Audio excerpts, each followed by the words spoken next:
What's going on, guys? MMA Professor here to talk about the giant news that happened. I was at work today, and the first thing I usually do when I take my lunch, get on my phone, get on Tweetcaster, look up tweets. First one I saw, I don't even remember who it was at this point, but it was UFC purchases Strikeforce. I'm not that shocked. People say crazy shit all the time. But then, as I'm going up, and as like Ariel Helwani's saying it, and blah blah blah, must be true. And honestly, I kind of overreacted a little bit. It was like, kind of jumped up in the air and said, "Oh shit, it just went down," or something like that to that effect. Then it kind of settled in, and I started to think about the all the intangibles and all the things that were going to happen because of this. If you haven't seen the video, basically Dana White says, yeah, they bought Strikeforce. He doesn't say this, but there were two Pro Elite. The revamped Pro Elite was another buyer that was looking to buy Strikeforce. And it's business as usual, and they're going to run Strikeforce separate than they are the UFC. It's going to remain its own property. It's going to be run completely separate, and that's all well and good. And I will say right off the bat, I mean, there are two different ways to look at this. By now, basically, I think people should trust Zuffa that they know what they're doing business-wise, and they are trying to expand. But the thing is, are they trying to expand the sport, or are they trying to expand their brand? And the reason why they're as powerful as they are, and the reason why I've said that they will become the NFL, or they may need to become the NFL or MLB, or, I understand at this juncture right now, and I'm kind of going all over the place. I'm going on tangents over here and over here, but let me just focus on one thought for a second. Right now, they are, the UFC, and they're run by people who have stake in expanding the brand, and thus, because they expand the sport, they are expanding their brand. So they kind of have a reason to expand what their brand is doing. The NFL is a brand, but it's run by secular organization, basically, that it's not all about them. It's about other people. It's about the owners. It's about the players. It's about, well, right now the owners and the players, but, completely separate story. So, should you trust Zuffa that, they are going to try to become this secular organization that isn't run by people that they're just trying to look out for their interests and nobody else's. And I'm not a lawyer or anything, so I'm not going to even try to, come up with what would happen with a union and what they would need to do. Because Zuffa right now, the UFC is nearly a monopoly. Sure, there are small fighter, smaller promotions and stuff like that, feeder organizations, and there always will be, but they pretty much own MMA. It's, UFC synonymous with MMA at this point. It is what it is, and you just hope that they go in the direction of trying to make the sport viable for, years and years and years, and not make stupid business decisions that, they line their pockets, and, after they get out of the business, it kind of falls by the wayside. They have run things well in the past, and let me get back to one of my original points. For now, they will run it separately. Strikeforce has a deal with Showtime that lasts another couple of years. They are going to make changes behind the scenes. I think Scott Coker is going to stay on as CEO and run the day-to-day operations.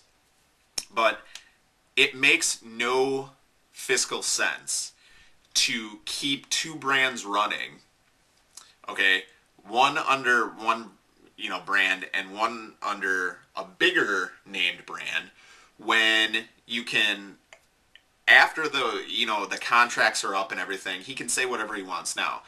But after the contracts are up and everything, it happened with Pride, it happened with the WEC. Pride, they just folded it right in right away.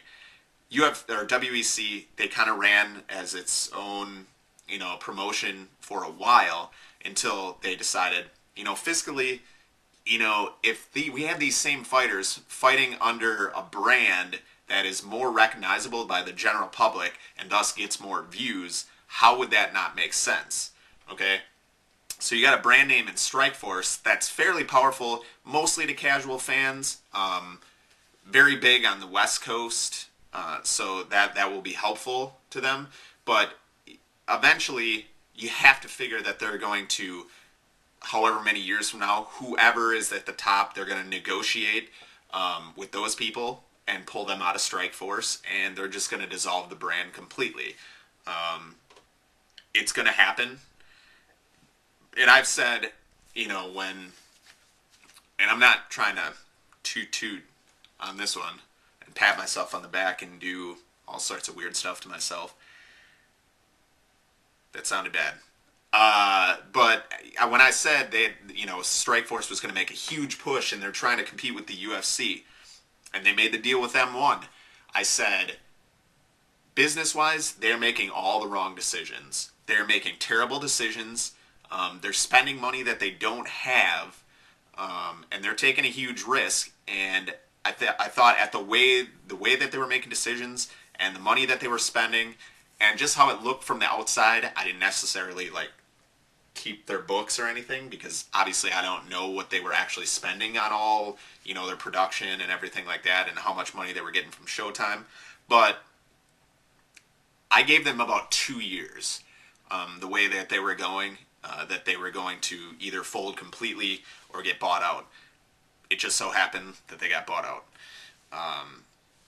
I don't know what their intention was, if they just, set the goal too high, the bar too high, and then came in under it and decided, hey, we can't compete, and then just, sold off the pieces of what they had left.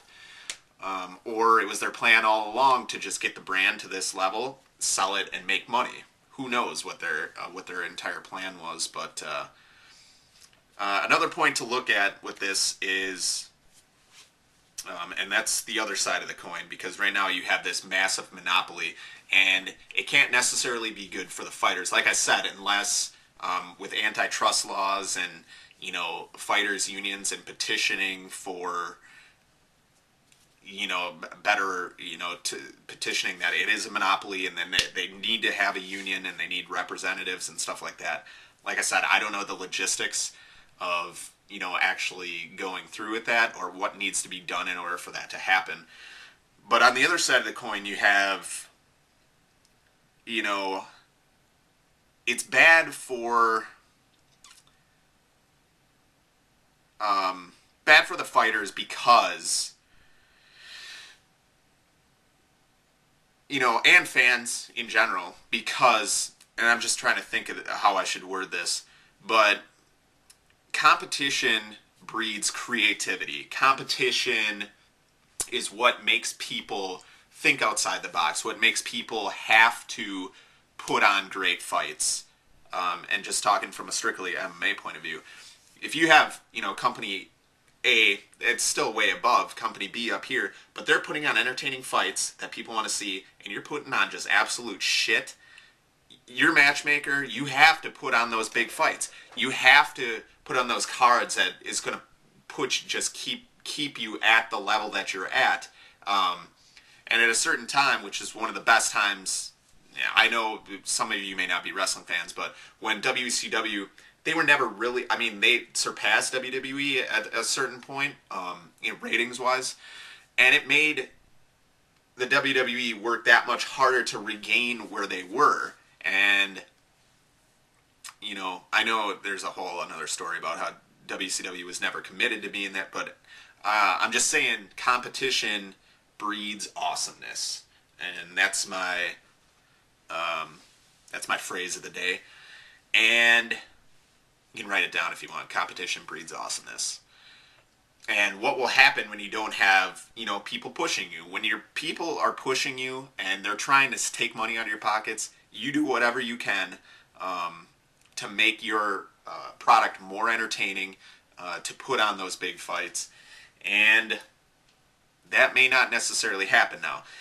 They're going to, like I said, they're going to completely keep Strikeforce separate. We're not going to get, Overeem, Cain Velasquez. We're not going to get, Fedor fighting, Shane Carwin. We're not going to get these fights. Like I said, after 2 years or whenever the Showtime deal is up, we'll see what happens. Like, these fighters that are relevant now, 2 years is a long time in MMA for fighters to not be relevant anymore. So at that point, we may not even have it. And the women's division, who knows what's going to happen there. But it's going to be interesting.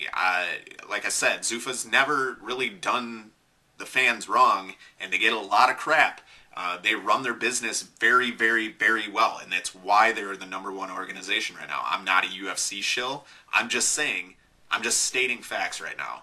Have they ever made bad business decisions that caused you to go, oh, this has been terrible for the sport? They're expanding. They're going to other countries. They're buying talent. They're trying to sign good fighters. They're always looking for fighters from other countries. They're so we'll see what happens.